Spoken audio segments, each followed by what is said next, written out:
When I first moved into Maple Hollow, I thought I'd found peace. A quiet street, fresh snow, a second chance at life after retirement. But then I saw it, a fire hydrant buried under 4 feet of snow right across from the HOA president's house. I warned her. I begged her. And she threatened to sue me for ruining the neighborhood aesthetic. Weeks later, I stood in that same snow, digging barehanded through ice trying to find that hydrant, while her house burned with her screaming in the front yard.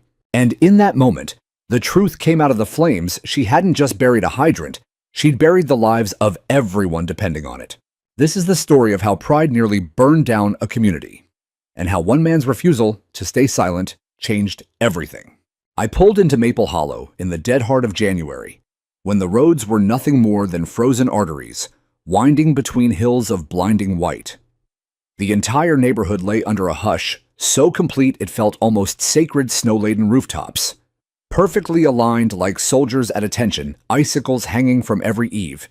In crystalline rows, the only sounds the occasional metallic scrape of a distant shovel or the low, mournful growl of a snowplow, miles away. It looked exactly like the kind of winter postcard people frame and hang above fireplaces. They never light the kind of place that promises second chances, peace, and the slow, deliberate art of healing. That was precisely what I needed. After 22 years running into burning buildings for the city fire department and a divorce that had hollowed me out until I barely recognized my own reflection, I craved silence the way other men crave whiskey. I wanted mornings spent splitting firewood until my palms blistered, afternoons drinking coffee on a wide front porch while the world forgot I existed, evenings fixing whatever small thing in the house decided to break that day.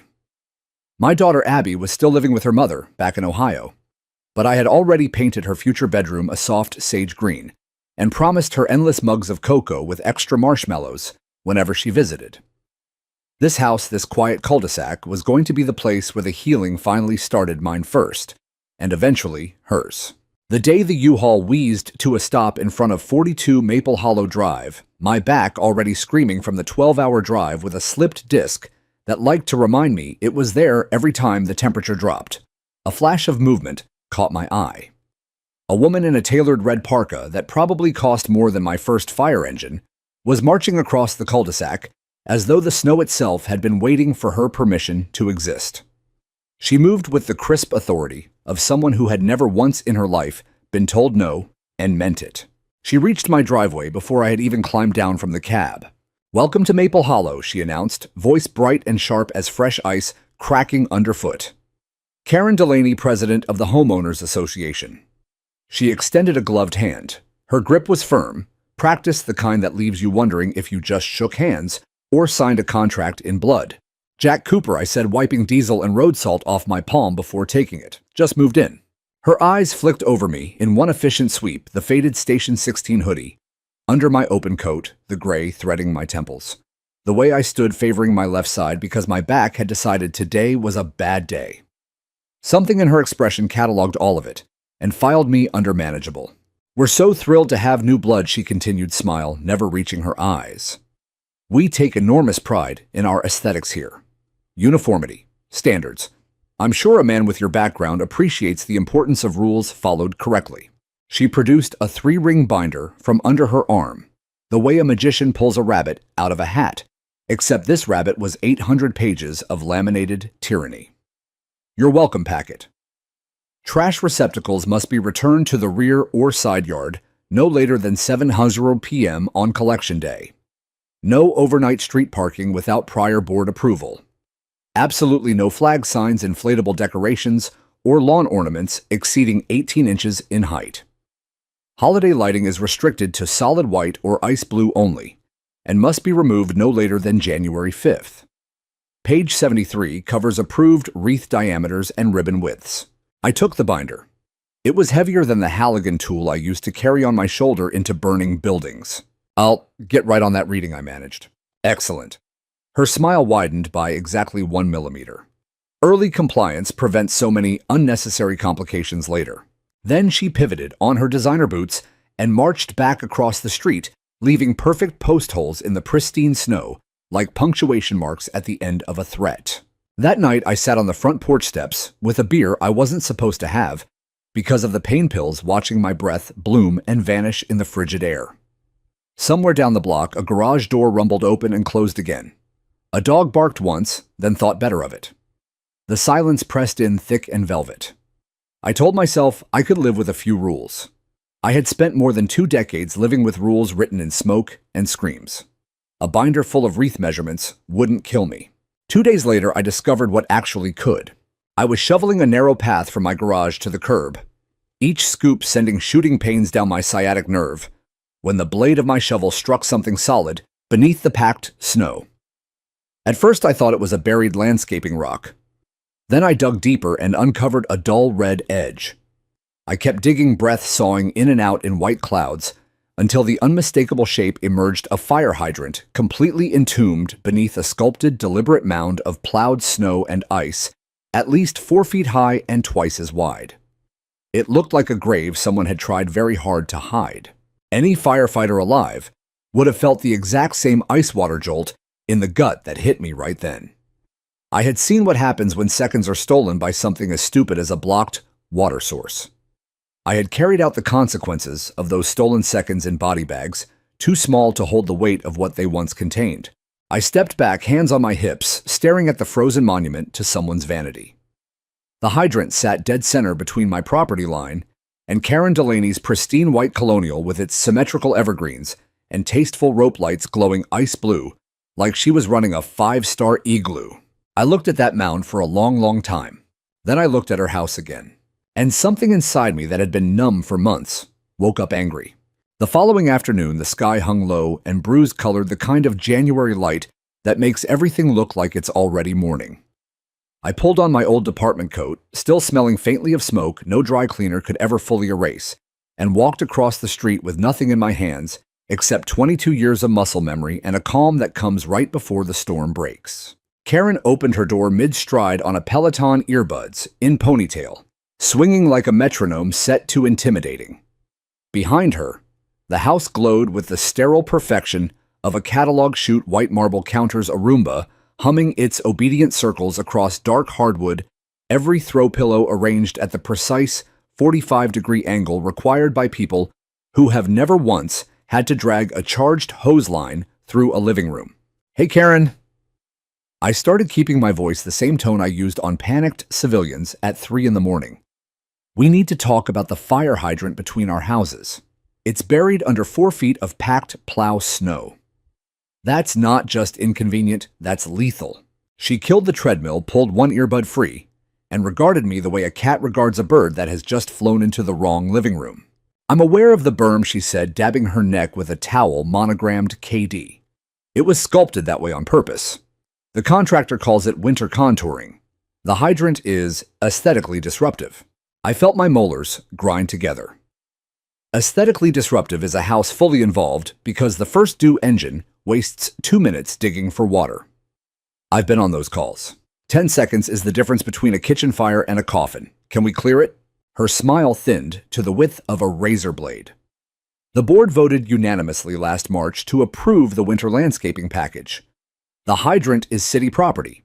Yes, but the snow on top of it falls within our common area jurisdiction. If every resident decided they knew better than the approved plan. "This isn't about knowing better," I said, hearing the edge creep into my voice and not caring anymore. "This is Municipal Code 13.1640. Hydrants must remain visible and accessible 36 inches in every direction 365 days a year. No exceptions for winter contouring." For one heartbeat, her mask slipped, and I saw the raw calculation underneath a woman who had never been told no by anyone whose opinion she valued. Then the mask snapped back into place. "Mr. Cooper," she said, voice dripping with the particular condescension reserved for people who mow their own lawns, "you have been here exactly 6 days. I have shepherded this community for 9 years. Property values have risen 42% under my leadership. Perhaps you could spend a little more time acclimating and a little less time lecturing those of us who actually understand what makes Maple Hollow desirable." She started to close the door. I put my hand flat against it, not pushing, just holding. "If a kid dies because that hydrant's buried, Karen, the news trucks won't care about your property values. Her eyes flicked to my hand, then to my face. "Remove your hand, or I will document this as aggressive physical contact and forward it to the board and our attorney." I removed my hand. The door shut with the soft, expensive click of someone who can afford to have other people slam doors for her. That night, I sat at my kitchen table under the single bulb I hadn't bothered to replace, with anything warmer, the binder open like an autopsy report. I read every single page twice. There were 4 full-color photographs demonstrating the correct angle for holiday wreaths, an entire subsection on acceptable bird feeder placement, and exactly 0 mentions of emergency access fire lanes or life safety. I closed the binder, opened my laptop, and pulled up the city ordinances. Black letters on white screen hydrants shall remain clear at all times. Violation is a misdemeanor. Repeat obstruction can be charged as criminal negligence. I stared at the screen until the words blurred. I could have let it go. Most people would have shrugged, muttered something about HOAs, and moved on with their lives. I had spent 2 decades learning which hills were worth dying on and which ones would only leave you bleeding for nothing. But some hills roll downhill and take you with them whether you want to fight or not. The next morning, the temperature had plummeted to 4 degrees. The air tasted like metal filings. I laced my boots, grabbed the long-handled aluminum shovel that had once pried open more car doors than I could count, and walked out into the pale blue pre-dawn like I was answering a box alarm only I could hear. My breath exploded in frantic white clouds as I attacked the berm. The snow was dense, wind-packed, crusted with ice that rang like glass when the shovel struck it. Each scoop sent fire down my spine, but I fell into the rhythm I knew better than my own heartbeat: swing, lift, throw, repeat. Ice shards glittered in the air like shattered chandeliers. My shoulders burned, my gloves soaked through, fingers going numb inside the leather. I didn't stop until the last chunk of frozen plow snow tumbled away, and the hydrant stood naked and red and furious in the cold, its bonnet gleaming like a warning. I stepped back, chest heaving, sweat freezing on my eyebrows, and felt something unclench inside me for the first time since the judge's gavel had fallen on my marriage. Then came the unmistakable mechanical click of a smartphone camera shutter. Karen stood on her porch in a silk robe, the color of dried blood, phone raised, filming me with the serene focus of a sniper. She didn't speak, didn't wave, just recorded every second until I turned wiped frost from my lashes and looked straight into the lens. I gave her the smallest, tiredest salute I could manage. That evening, as the sky bled from lavender to indigo, a thick cream envelope appeared taped to my front door like a death notice. Gold embossed HOA seal. Inside, on heavy letterhead that probably cost more per sheet than my old turnout coat, official notice of violation, cease and desist, Section 14B7, tampering with common area, snow, management, and approved winter aesthetic features, fine $200. Immediate referral to HOA legal counsel for further action. Any continued interference with the board-approved berm configuration will result in daily accruing penalties and possible lien placement. I read it 3 times, the paper trembling slightly in my gloved hands. Then I started laughing, quiet at first, then louder, the sound echoing off the frozen cul-de-sac like gunfire. $200 for digging out the only thing standing between every house on this street and total loss. I poured 2 fingers of whiskey I absolutely was not supposed to have, with the pain meds, raised the glass to the dark window, and toasted the reflection of a man who had just drawn a line in the snow with a shovel and dared someone to step over it. Karen wanted perfect, obedient little snow sculptures. Fine. I was about to teach her what happens when you bury something that was never yours to hide. The $200 fine sat on my kitchen table like a loaded round that hadn't decided whose chamber it wanted to be in yet. I stared at it for a long time while the kettle screamed itself hoarse behind me. Outside, the streetlights flickered on one by one, turning the snowdrifts the color of old bone. I had seen worse pieces of paper in my life. Divorce decrees, line of duty death notifications, the single sheet that told me my back would never be the same. But none of them had been written because I tried to keep people from burning alive.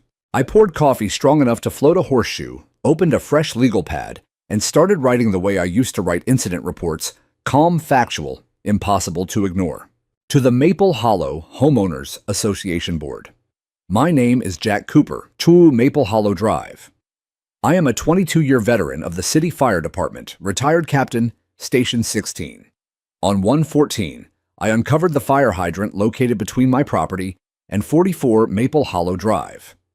This hydrant was deliberately obstructed by approximately 4 feet of plowed snow in direct violation of Municipal Code 13.6040. I have attached photographs taken before and after, clearing along with a copy of the code. I am not requesting an apology. I am requesting that the obstruction be permanently removed and that the association prioritize life safety over seasonal aesthetics. Respectfully, Jack Cooper, CC City of Maple Hollow, Fire Marshal's Office. I signed it with the same pen I once used to sign the condolence card for a brother firefighter who didn't make it out. Then I walked through the dark to the HOA mailbox at the community entrance, dropped the letter in, and snapped a time-stamped photo with my phone. Evidence. Everything from here on out would be evidence. By noon, the retaliation began polite as a scalpel. First came the email from HOA Communications, no human name, just a generic logo. Subject notice of non-compliance, exterior lighting. Your front porch fixture exceeds approved lumens and projects light beyond property lines, creating unacceptable glow spill. Correct within 72 hours or face $100. Daily fine. I walked outside and looked at the single 60-watt bulb I had screwed in 2 nights ago. It was the same bulb that had been in the box when I moved in. I took another photo. An hour later, a second email, subject landscaping violation dormant, garden bed. In front yard fails to meet presentation standards visible, soil mulch exposure. Correct within 7 days or face citation. The garden bed was under 14 inches of snow. I could not make this up.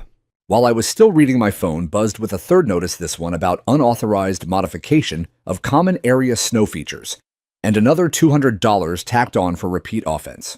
3 strikes in 1 afternoon. Karen wasn't even pretending anymore. I stood in the driveway, watching 2 board members, Mark and Dina, across the street, with clipboards pointing at my house and whispering like teenagers planning a prank. Mark kept glancing over nervously. Dina's lips were pressed so thin they had disappeared entirely. They saw me watching and suddenly became very interested in a perfectly trimmed boxwood. That evening, I walked the cul-de-sac knocking on doors I hadn't yet learned the names of. Most people answered with the wary half-smile of hostages who've been told the ransom note is being rewritten. When I explained the hydrant, eyes darted toward Karen's house, like she might materialize out of the vapor from their breathalyzers. "You're not the first person she's done this to," said Lois, a sharp-eyed widow in a purple coat 2 sizes too big. She lowered her voice to a conspiratorial whisper. "Just be careful, dear. She keeps files." I thanked her and kept walking. Saturday brought 8 fresh inches overnight, the heavy, wet kind that sticks to everything like guilt. I was out at dawn again, shovel in hand, because muscle memory is stronger than threats. The hydrant had already started disappearing under wind-drifted powder. I cleared a perfect 6-foot circle around it, packed the excess into a neat wall on the curb side, far enough away not to matter close enough to make a point. I was scraping the last flakes off the bonnet when Karen exploded out her front door in fur-lined boots and a scarf that probably cost more than my monthly pension. "You were explicitly warned." Her voice cracked across the frozen air like a whip. She had her phone up, recording again. That is the second documented violation. I leaned on my shovel. "Morning, Karen. Sleep well. You are in direct defiance of a cease and desist order." "Funny," I said. "I'm in direct compliance with the fire code. One of us is going to be right when the tones drop. Want to place bets?" "You think you're some kind of hero," she hissed, stepping off her porch into the snow. "This is private property, governed by covenant. You don't get to decide." "No." I cut in voice low enough that she had to lean forward to hear me. "But I've watched fire decide for people who thought they were untouchable. You want to keep burying that hydrant, you go right ahead. Just understand that when it costs someone their home, their pet, their kid, the camera's going to be pointed at you, not me." Her face went the color of the slush under our boots. For a second, I thought she might actually swing at me. Instead, she spun on her heel, stormed back inside, and slammed the door so hard the wreath jumped on its nail. That night, the dreams came back full force. Station 16, third alarm, duplex on Ashwood and Lowell. Old wiring. 2 toddlers asleep upstairs. The smell of burning insulation crawling down my throat like poison. We got one out. The other one never made a sound after the ceiling came down. I woke up at 3:14 a.m., exactly soaked in sweat, heart jackhammering against my ribs so hard I thought the monitor would go off if I still wore one. I threw on clothes and went outside in nothing but sweatpants and boots. The temperature was -2. I stood in the middle of the street staring at the hydrant glowing under the streetlight like a lone red sentinel. My breath came in ragged clouds. Not again, I whispered to the empty night, not on my watch. The next morning, another certified envelope waited in my mailbox. This one was thicker lawyer letterhead words like habitual noncompliance, forced arbitration, and daily penalties of $100 until resolution. Karen had lawyered up. I added it to the folder I had started on the kitchen table: photos, emails, finds my letter, the fire code printout. I labeled the tab in thick black Sharpie Karen, timeline. Then I made the phone call I should have made the first day. Captain Manny Rojas picked up on the second ring. "Coop, you old bastard. Thought you fell off the planet." "Sort of did. Bought a house in the suburbs. Need a favor, Manny." "Name it." "There's a hydrant here buried under HOA approved snowdrifts. They're fining me for digging it out. I'm sending you everything." Silence for a beat. "Then you're shitting me." "Wish I was. Address and photos incoming." Jesus Christ. Some people shouldn't be allowed sharp objects. Never mind authority. "Stand by, brother. I'll take it up the chain." I hung up, walked outside, and took another 20 pictures from every angle. The hydrant clear and proud Karen's house. In the background, with its perfect lights, the date and timestamp glowing in the corner of each shot. Later that afternoon, I watched from my window as two men in plain orange vests, no city logos, no contractor badges, used leaf blowers in reverse to pile fresh snow from Karen's driveway directly onto the hydrant I had just cleared. Karen stood on her porch, supervising, arms folded, nodding approval like a general watching troops dig a trench. I stepped outside. "Gentlemen," I called, voice carrying across the frozen air, "you know, there's a live fire hydrant under that pile you're building." One of them hesitated, the other kept blowing. "Just doing what the lady pays us for," he muttered. "She pays you to risk lives?" I asked. Karen's voice sliced through the wind. "You are harassing my contractors. I'm calling the police." I didn't move. "Call them. I'd love an officer to document this." The workers exchanged a look, killed the blowers, and left without another word. Karen stood fuming on her porch phone to her ear, screaming about trespass and harassment and lawsuits. I went back inside, added 3 more photos to the folder, and emailed the entire updated package to Manny with the subject line, "Round 2." "They're doubling down." His reply came before the coffee got cold. "Got it. Inspector Alvarez is coming next week. Unannounced. Keep that folder growing, brother. This one's going all the way to the mat." I closed the laptop, looked out at the hydrant, already half buried again, and felt the old familiar calm settle over me. The kind that used to come right before we masked up and went inside. Let her keep piling the snow. I was building something she couldn't bury. The next 7 days felt like the slow inhale before a 4-alarm blowtorch. Every morning I woke at 4:47 a.m. Exactly the same minute the duplex on Ashwood and Lowell had toned out all those years ago and went straight to the window. The hydrant was always half swallowed again, fresh snow sculpted into graceful, murderous curves by unseen hands in the night. Every morning I put on boots over bare feet, walked out in whatever I'd fallen asleep in, and dug it free again. My neighbors began to notice. Curtains twitched. A few porch lights flicked on in silent salute. No one spoke, but I felt the weight of eyes on my back, like the weight of turnout gear. Karen escalated in ways only a woman with unlimited time and a martyr complex can escalate. Day 1. A new certified letter threatening $100. Daily fines until I restored the approved berm to its original configuration. Day 2. Someone salted my entire front lawn with industrial ice melt that kills grass down to the root. By evening, the snow over my flower beds had turned the color of dried blood. Day 3. An anonymous complaint that my chimney emitted excess particulate and needed an immediate $750 inspection. The inspector arrived, took one look at my clean-burning insert, shrugged, and left. Day 4. My garbage cans were photographed at 7:03 p.m. on pickup day, 3 minutes past curfew, and fined another $150. Day 5. A tow truck showed up at 2:14 a.m., to remove my 10-year-old pickup because it was parked facing the wrong direction. I met the driver barefoot in the driveway, showed him the city ordinance that says residents may park either direction on a cul-de-sac, and watched him drive away while Karen filmed the entire exchange from her darkened upstairs window. Each violation went into the folder.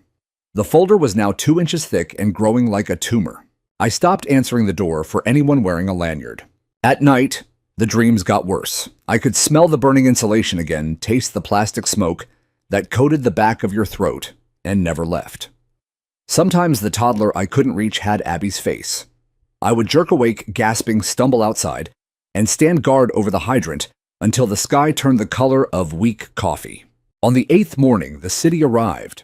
A white Ford Explorer with the fire marshal seal on the door rolled slowly down the cul-de-sac and stopped directly in front of the hydrant. Inspector Alvarez stepped out, short, serious mustache, like a push-broom eyes that had seen every excuse known to man.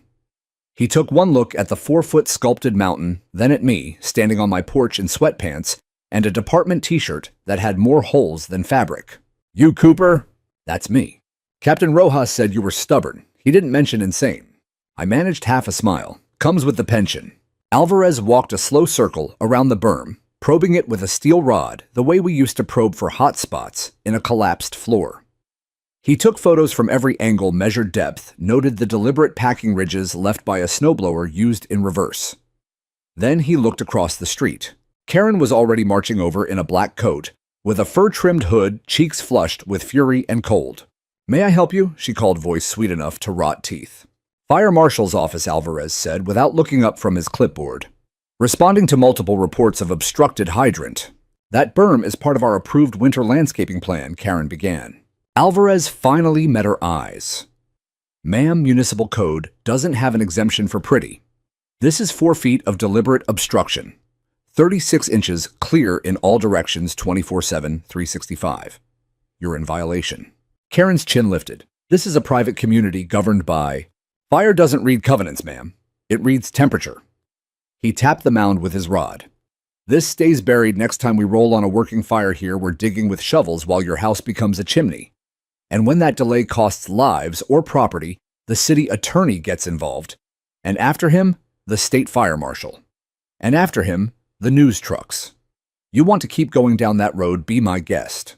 The color drained from her face so fast, I thought she might faint right there in her designer boots. Alvarez turned to me. "Mr. Cooper, thank you for the documentation. Best civilian file I've seen in 20 years. You ever think about coming back as an investigator? I'm good with retirement." He nodded, handed me a copy of the official violation notice, bright red sticker impossible to miss, and slapped an identical one on the snow mound itself. Then he got back in his truck and left without another word. Karen stood rooted to the spot, staring at the red sticker like it had personally insulted her ancestry. I didn't gloat, I didn't speak. I just went inside, poured coffee, and waited for the next shoe to drop. It dropped 2 hours later in the form of another certified letter, notice of arbitration demand. Daily $100. Fines were now officially in effect. The HOA's attorney, some downtown shark, who probably billed by the syllable, accused me of creating a hostile community environment and repeated acts of vigilantism. I added it to the folder. That afternoon, Preston Bell called me back. "You're not the first person Karen Delaney has tried to bankrupt," he said without preamble. "But you might be the first one who can actually bury her with paperwork. Keep everything. Date it. Photograph it. If she so much as jaywalks, I want it on film. Already doing it. Good, because this just went from petty to felony adjacent. Obstructing a hydrant during winter in a residential area. That's a misdemeanor per occurrence. Do it enough times and it rolls up to criminal negligence. Add in the fire marshal's report and you've got a slam-dunk civil suit for intentional endangerment. She's cornered. Cornered animals bite hardest right before they lose. I looked out the window.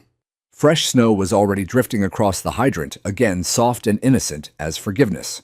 "Let her bite," I said.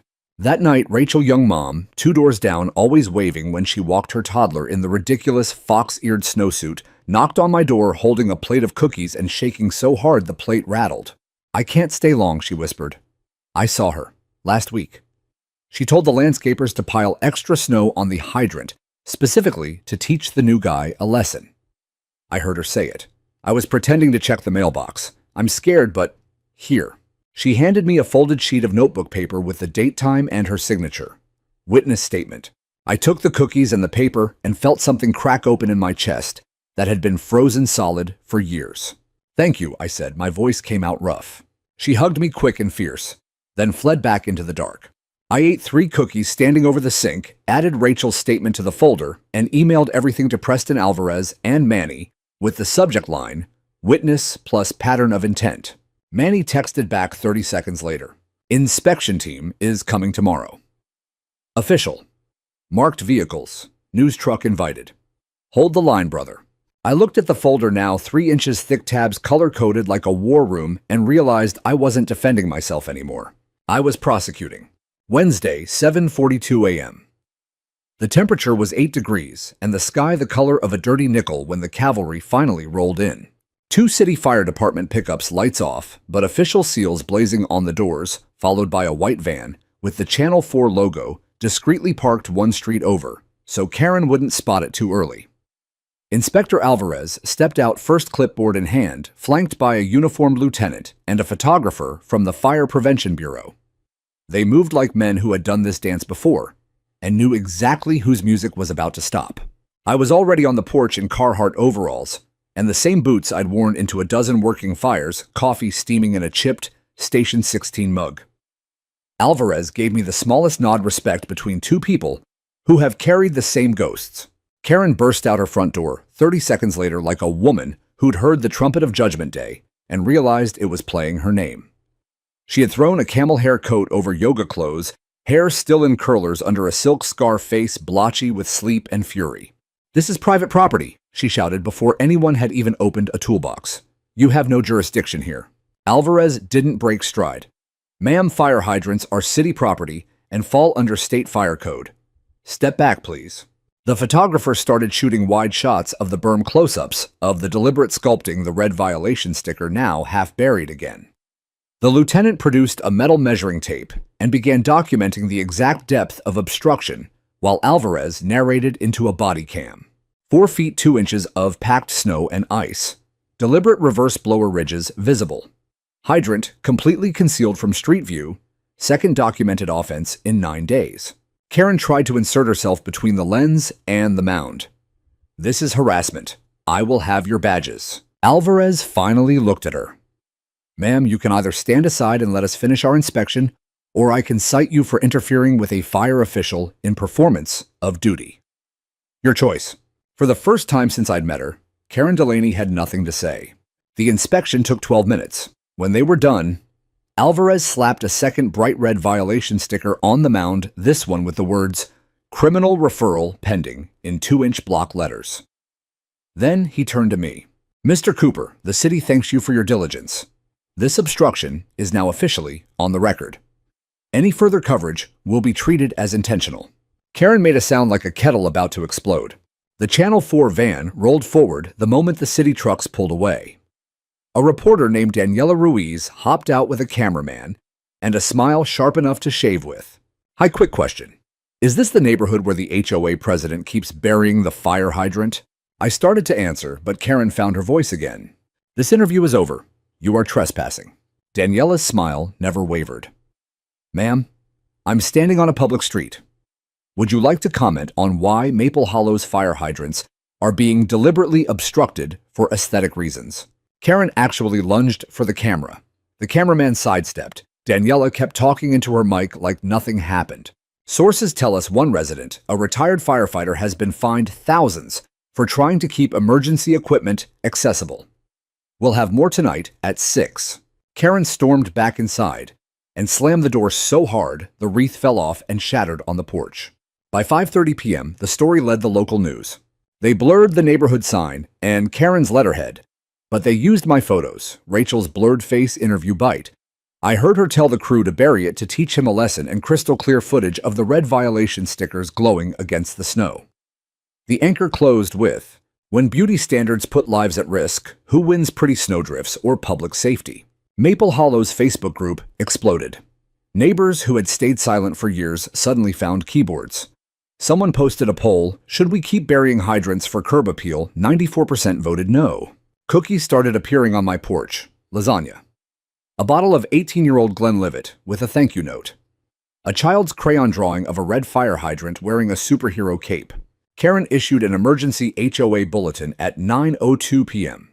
The recent media report is irresponsible fear-mongering based on the actions of a single disruptive resident.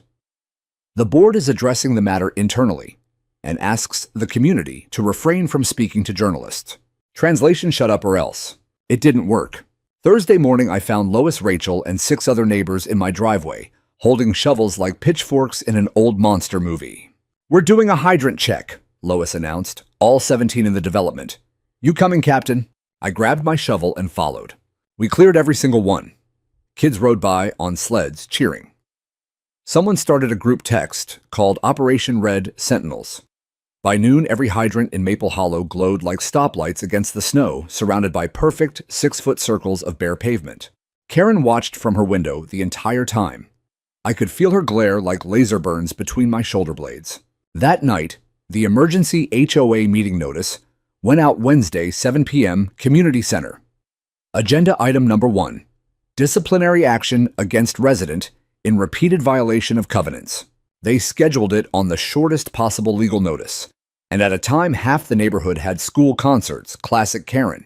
I printed 300 pages of evidence, 3-hole punched them, and slid them into a black binder that made her welcome packet look like a kindergarten worksheet. Friday morning, another certified letter, 2400 in accrued daily fines, and a demand that I appear at the meeting to answer for my actions. I added it to the stack.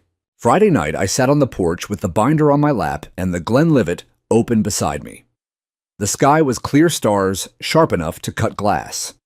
Somewhere down the street, a kid laughed. Real honest laughter that had been missing from this place for years. I raised the glass to the night. See you Wednesday, Karen.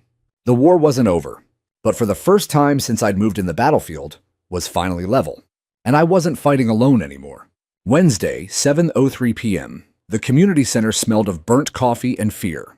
47 folding chairs were set in perfect rows under buzzing fluorescent lights that made everyone look half dead. Karen sat dead center at the long table, like a queen on a throne, made of bylaws, flanked by Mark, who kept wiping his palms on his khakis, and Dina clipboard, clutched to her chest like body armor. A brass gavel the size of a small hammer rested in front of Karen. She had clearly been waiting her entire adult life to use it on someone. Only 17 residents showed up, exactly the number she had counted on. The rest had school concerts, night shifts, or suddenly remembered dental surgery. Karen's smile said she considered that a victory. I walked in 15 minutes early, carrying the black binder that now weighed more than my old air pack. I took a seat in the second row directly in her sightline and laid the binder on my lap like a loaded weapon. Karen rapped the gavel so hard the table jumped. This emergency meeting is called to order, she announced, voice ringing with the brittle triumph of someone who finally had the room exactly how she wanted it. We are here to address ongoing community disruption and repeated documented violations of our covenants by a single resident. She did not use my name. She didn't have to. Every head swiveled toward me like I was the only person in the room wearing a target. I stood up. Let's not pretend we don't know who we're talking about, I said, calm and loud enough for the cheap microphone to catch every syllable. Jack Cooper, 42, Maple Hollow Drive. Retired fire captain.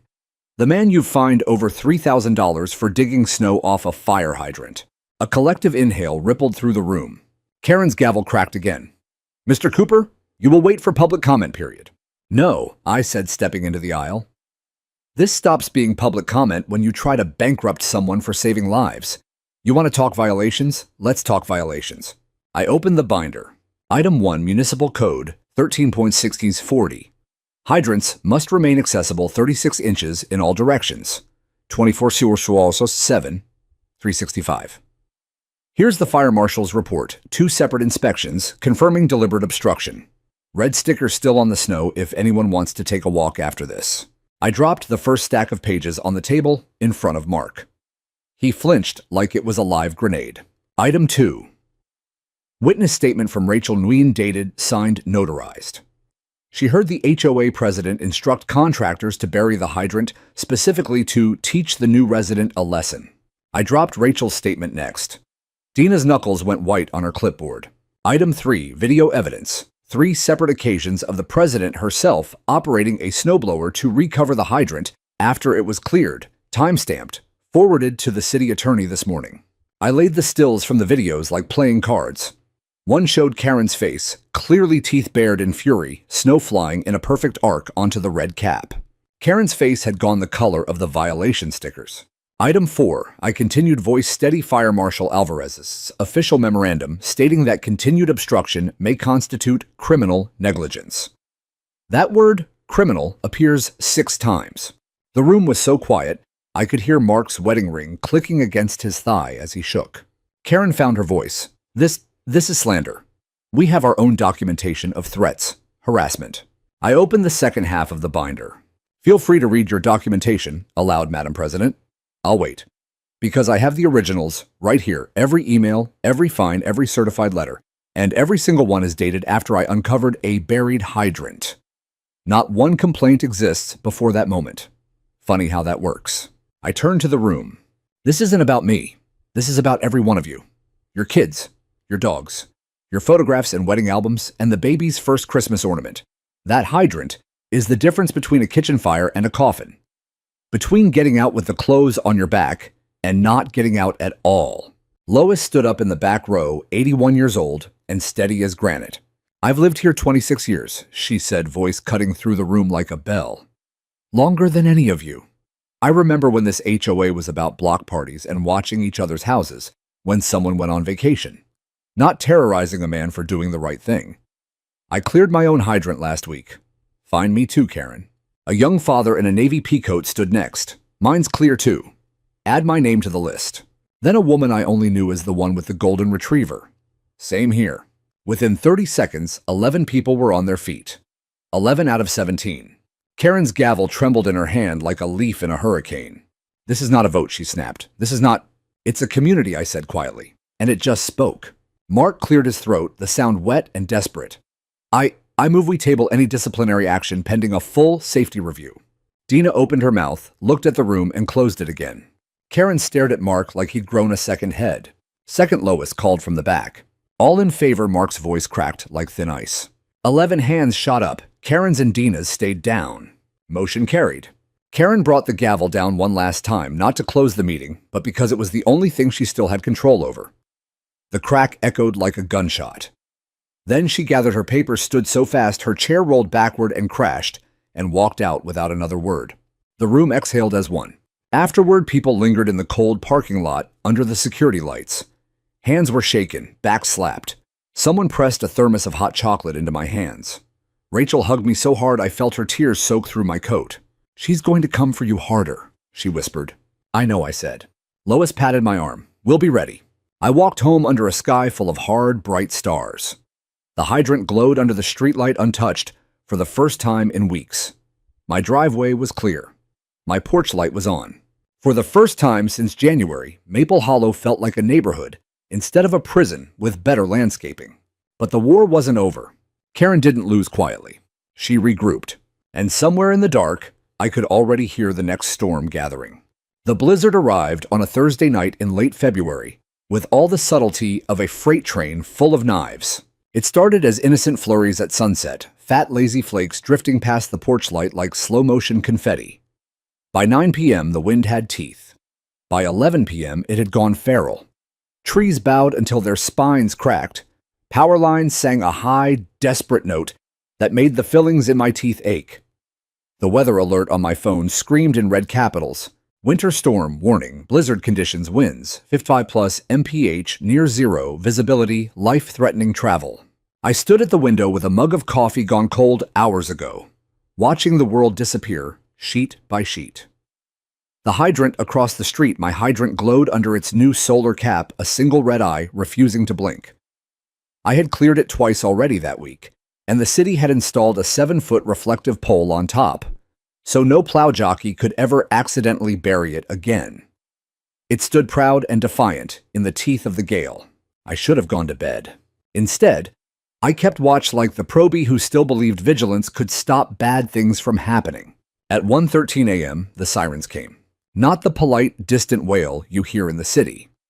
These were close, raw, ripping right down the street close. Red and white strobes painted the snow bloody, then ghost white, then bloody again. Engine 12, Ladder 9.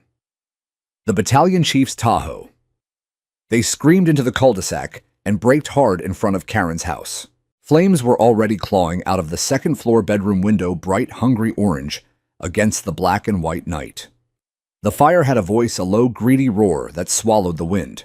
I was out the door before my brain finished the sentence. This is actually happening. Boots over bare feet, coat half-zipped, no gloves. The cold slapped me so hard my lungs seized. Snow blasted sideways, stinging like birdshot. I crossed the street in 4 strides and reached the command post just as the captain started barking orders. Primary search, get a line off the engine. Where the hell is the plug? The driver was spinning in circles, spotlight sweeping the blank white hellscape. Map says it's right here, Cap. I can't find the goddamn thing. Because it wasn't there. The berm was back higher than ever, a 6-foot sculpted mountain of ice and spite. Someone had spent the afternoon while the rest of us were battening hatches, piling snow with surgical precision until the hydrant was entombed again. My heart dropped straight through the soles of my boots. I dropped to my knees in the drift and started digging with my bare hands. Snow packed under my fingernails, burned like acid, went numb, almost instantly. I clawed like a madman, hurling frozen chunks over my shoulder. Cooper, what the hell? The captain started. It's here, I roared, voice cracking. I've got it. 2 firefighters dove in beside me with collapsible shovels and a pry bar. Metal rang on metal. Someone found the bonnet. Another spun the steamer cap. The third hooked the 5-inch supply line and screamed, water. 17 minutes. 17 minutes from the first engine's brakes to the first drop hitting the siding. By then, the fire had punched through the roof. Flames rolled out like dragon's breath, turning the blizzard into superheated steam that flash froze into glittering clouds. The attic was fully involved. Siding buckled and melted. Windows burst in perfect sequence. Karen stood barefoot on her front lawn in a silk robe already soaked and freezing to her skin, screaming at the sky. My house, why aren't you stopping it? Do your job. A firefighter tried to wrap a blanket around her. She fought him off, hair plastered to her face, eyes wild. Ma'am, we're doing everything we can. Then why is it still burning? I wanted to walk over and say, it calm and clear because you buried the only water source within 500 feet, Karen. Because you chose pretty over people one too many times. But I didn't. Because I've been on the other side of that scream. I know what it feels like when the world you built turns to smoke and ash in front of you, and there's no one to blame but the reflection in the puddle at your feet. So I just dug faster. The crews knocked it down eventually. Interior attack, defensive overhaul, the usual brutal ballet. No one was inside. Karen had gotten out when the smoke detectors finally shrieked. But the second floor was gutted, the roof partially collapsed, the garage fully involved by the time they chased the last flame into the snow. When the last hose was rolled and the rig started packing up, Captain Rojas found me sitting on my own curb, hands bleeding and frozen into claws, teeth chattering so hard I thought they'd shatter. He crouched in front of me, eyes old beyond his years. She did it again, didn't she? I could only nod. After everything, another nod. Rojas looked at the smoldering ruin across the street, then at the half-exposed hydrant still dripping like it was crying. This stops being a code violation tonight, Coop. This is felony obstruction now. People could have died. Hell, firefighters could have died looking for water. The city attorney's getting the full package at 0800. Criminal referral. Maybe reckless endangerment. She's done. I stared at the house, what was left of it. Smoke curled up in lazy ribbons, freezing into ghostly sculptures before it reached the treetops. I didn't want this, I said, voice raw. I know. I just wanted the damn thing clear. I know. Karen sat on the back bumper of an ambulance silver shock blanket around her shoulders, staring at nothing. Her feet were bare and blue. Someone had given her mismatched boots 3 sizes too big. She looked small. Smaller than I'd ever imagined possible. Lois appeared out of the darkness with a thermos and a blanket. She wrapped the blanket around my shoulders without asking and poured something that smelled like bourbon and honey into a tin cup. Drink, she ordered. I drank. It burned all the way down and kept burning. She buried it herself this time, Lois said quietly. I saw her. 3 o'clock this afternoon. Snowblower running while the wind howled, face like a demon. Kept going till it was gone. I closed my eyes. The image fit perfectly Karen in her red coat eyes, wild piling snow, like she could bury me along with the hydrant. Some people, Lois whispered, would rather watch the whole world burn than admit they were wrong. The rigs pulled away one by one, leaving only the smell of wet charcoal and the soft hiss of steam on snow. Karen never looked at me. I never looked away. Dawn came cold and merciless, the kind of light that shows every wound. What had been Karen Delaney's house was now a blackened skeleton, exhaling thin ghosts of smoke into a sky the color of old pewter. The roof had collapsed inward like a broken rib cage.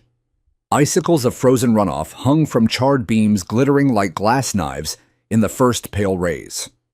Yellow caution tape snapped and fluttered in the wind, the only thing still moving with any energy. Karen had not left the curb all night. She sat on the same patch of snow where the ambulance had parked, wrapped in the same silver shock blanket, now crusted with ice. Someone had draped a Red Cross parka over her shoulders sometime around 4, but she hadn't moved to zip it. Her bare feet, still in those ridiculous oversized boots, had gone the color of spoiled plums. She stared at the ruin with the empty 1,000-yard stare I'd seen on too many faces after the fire was out and the real damage began to register. No one approached her. Not neighbors. Not reporters who had started circling at first light. Not even the police officer who kept walking past every 20 minutes like he was on patrol in a war zone. The message was clear, and it didn't need words. You did this to yourself. I stood on my porch with a mug I hadn't tasted watching the official parade begin. 7:12 a.m. City building inspector in a tan Carhartt coat and hard hat. 7:18 a.m. Fire Marshal Alvarez, again this time, with 2 investigators in plain clothes. 7:25 a.m. 2 uniformed officers and a detective from the criminal division.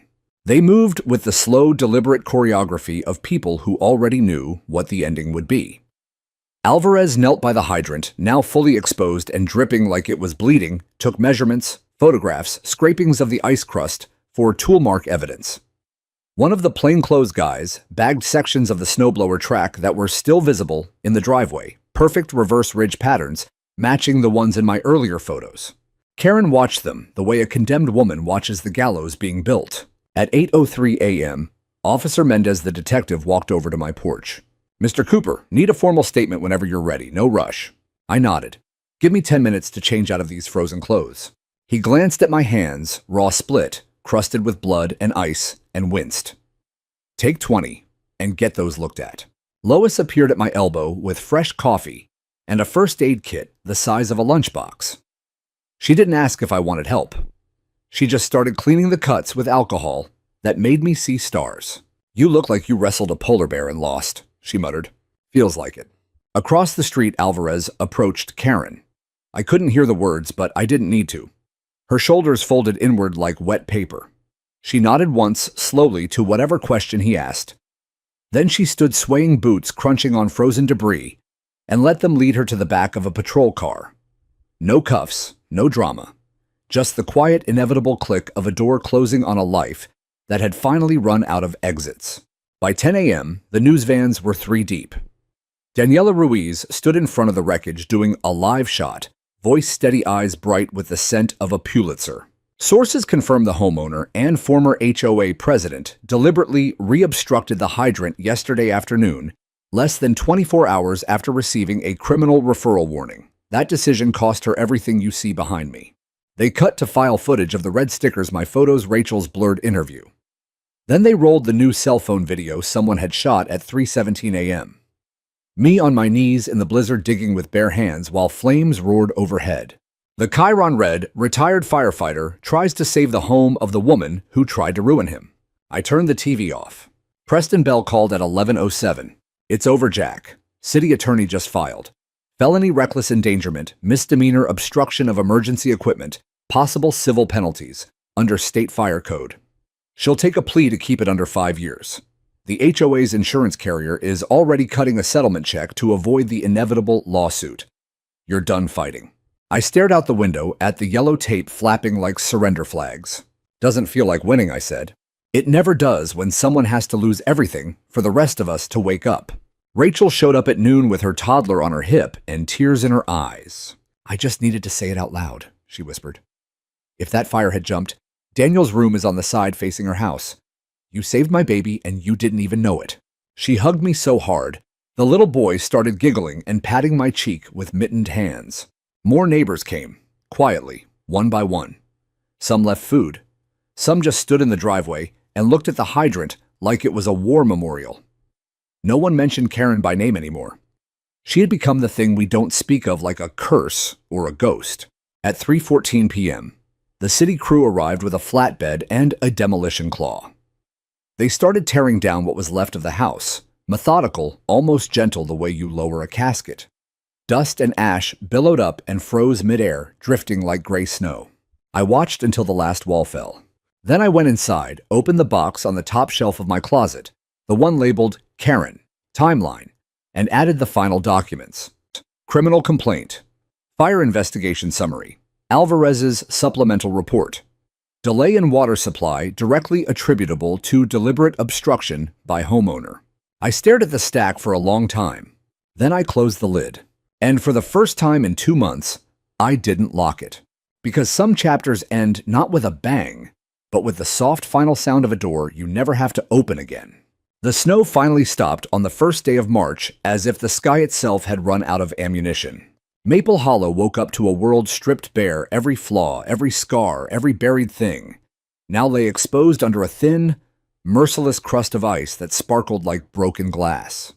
Karen's lot was a perfect rectangle of blackened debris, ringed by yellow tape that snapped in the wind like a warning flag nobody needed anymore.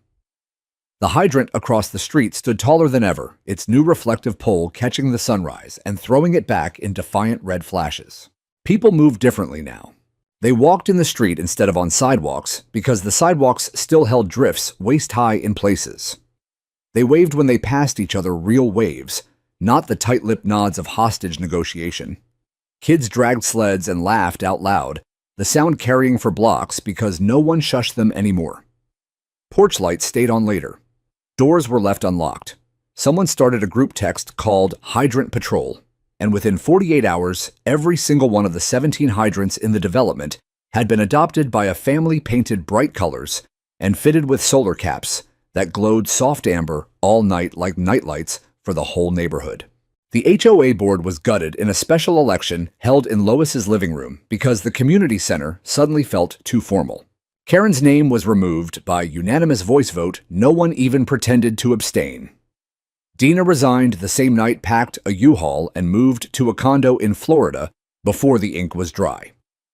Mark stayed on, but asked to be moved to the newly created Safety and Infrastructure Committee, the only position he felt he hadn't betrayed yet. They asked me to serve as interim president. I said no 3 times. Lois cornered me on my porch with a plate of snickerdoodles and the kind of look that could bend steel. "You don't get to fight the dragon and then refuse the throne, Jack Cooper. The kingdom's a mess. Someone has to sweep up the ashes." "I didn't do this to run things," I said. "You did it so things could be run right. There's a difference." I took the job for 6 months only, just long enough to rewrite the bylaws from the ground up. Our first official act, as the new board, was to create the Maple Hollow Fire Safety Charter.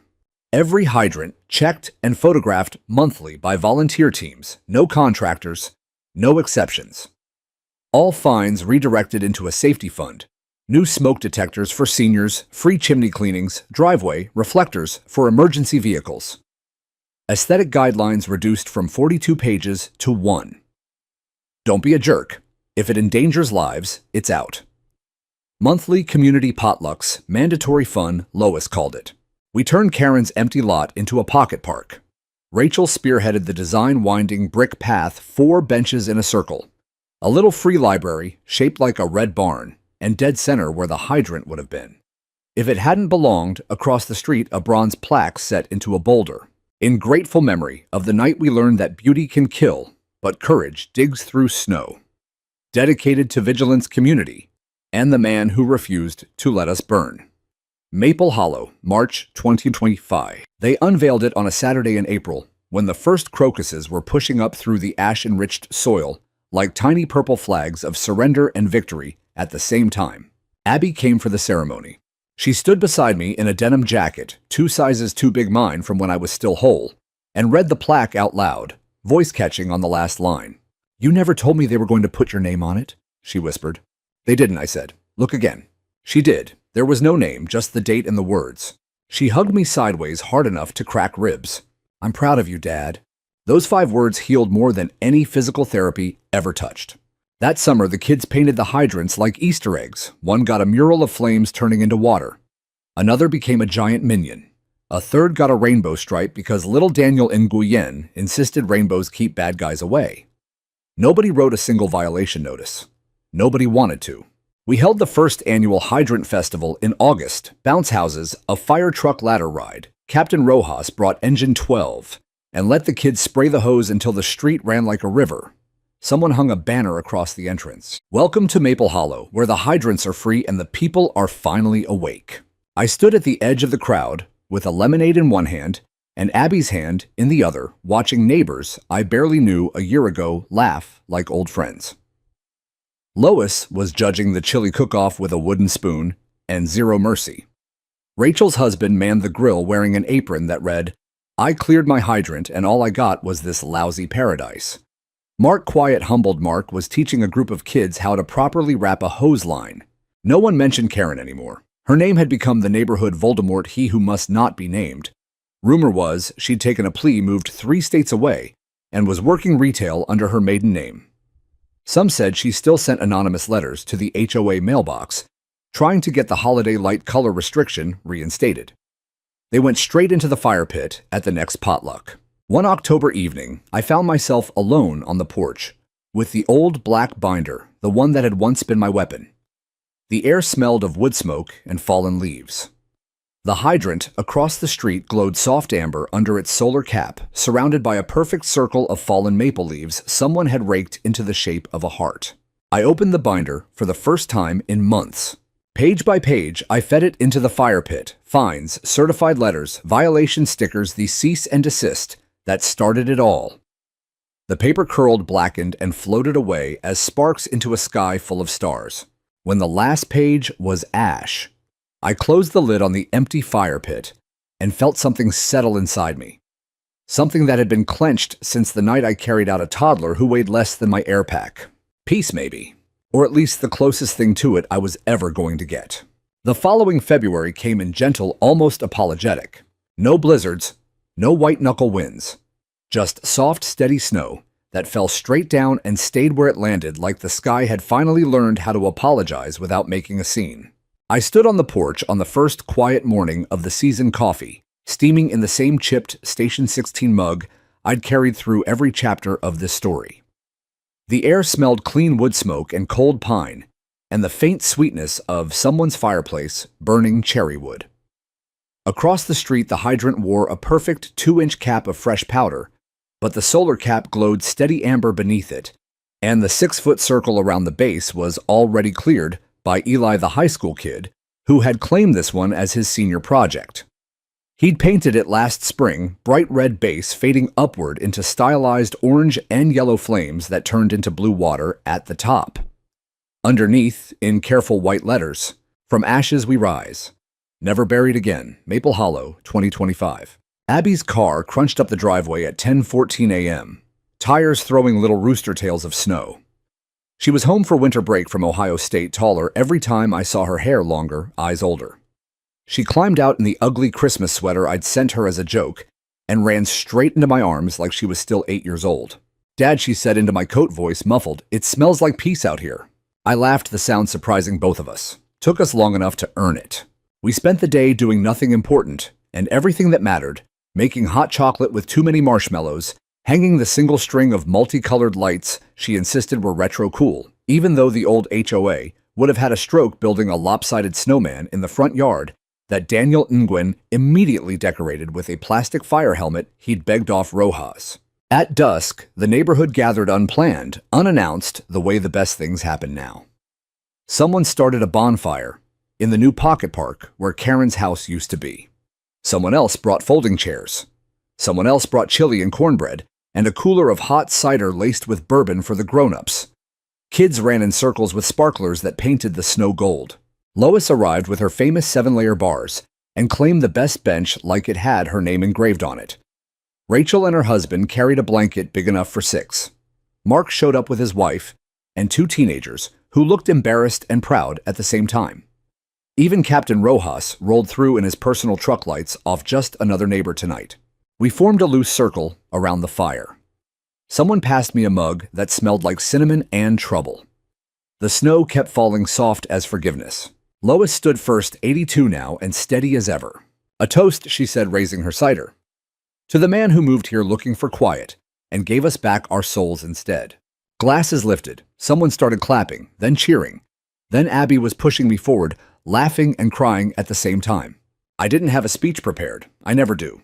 I looked around, the circle faces lit orange by the fire, eyes bright with something that used to be fear and was now something braver. I didn't save anybody, I said, voice rough. You did. Every one of you who picked up a shovel when it would have been easier to look away. Every one of you who showed up when staying home was safer. We dug out more than a hydrant that night. We dug out each other. Silence for a heartbeat. Then Rachel's husband started singing off-key, loud, perfect, the only line he knows from Lean on Me.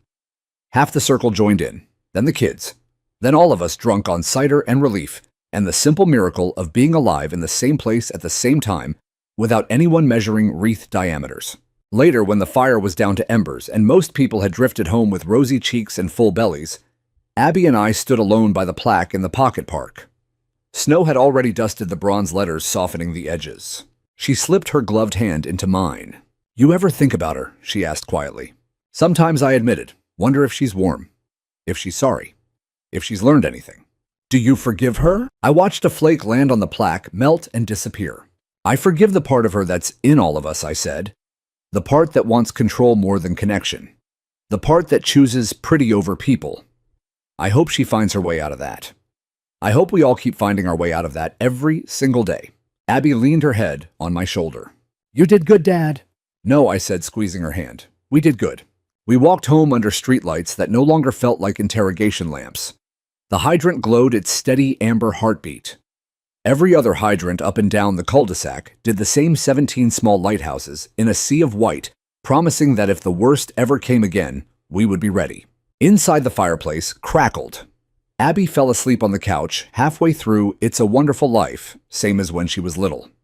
I draped the old Station 16 blanket over her, the one with the burn holes and the faint smell of smoke that never quite washes out, and stood there for a long time just listening to her breathe. Outside, the snow kept falling, gentle, deliberate, covering the world in a fresh white page. And for the first time in 25 years, I didn't dream of burning insulation or toddlers I couldn't reach. I dreamed of red hydrants standing tall and proud under a sky full of stars, surrounded by circles cleared by neighbors who finally remembered what the word neighbor means. I woke before dawn, slipped on boots, and walked out into the hush. The storm had left 8 perfect inches, no drifts, no malice. Just snow doing what snow does. I picked up the shovel that had started everything and walked to the hydrant across the street. The solar cap glowed soft and steady. The circle Eli had cleared yesterday was already half filled again. I started digging slow, methodical, the way you do when it's no longer a battle, just a promise you keep because someone has to. Footsteps crunched behind me. Lois wrapped in a purple coat and mischief. Thought I'd find you here, she said, taking a second shovel from my porch like she owned the place. She basically did now. Then Rachel and her husband. Then Mark with his teenagers. Then half the cul-de-sac, bleary-eyed and grinning, armed with shovels and coffee mugs. We formed a quiet laughing chain, passing snow hand to hand the way we once passed fear. By the time the sun rose pale gold over rooftops, still wearing their nightcaps of white, every hydrant in Maple Hollow stood in its perfect circle again, red and proud and ready. Someone hung a new wooden sign at the neighborhood entrance. Hand-painted, slightly crooked, absolutely perfect. Maple Hollow, population, people who look out for each other. Hydrants, 17 visible, 17 loved snow, welcome fear, not anymore. I stood in the street with my daughter's arm around my waist and my neighbors at my back, watching the light catch on 17 small amber hearts blinking in the dawn. You can bury a fire hydrant. You can bury the truth for a while. But you can't bury people once they decide to stand up and dig. And once they start digging together. Nothing, not snow, not pride, not the coldest winter on record, can bury them again. That is the only uniform Maple Hollow requires now.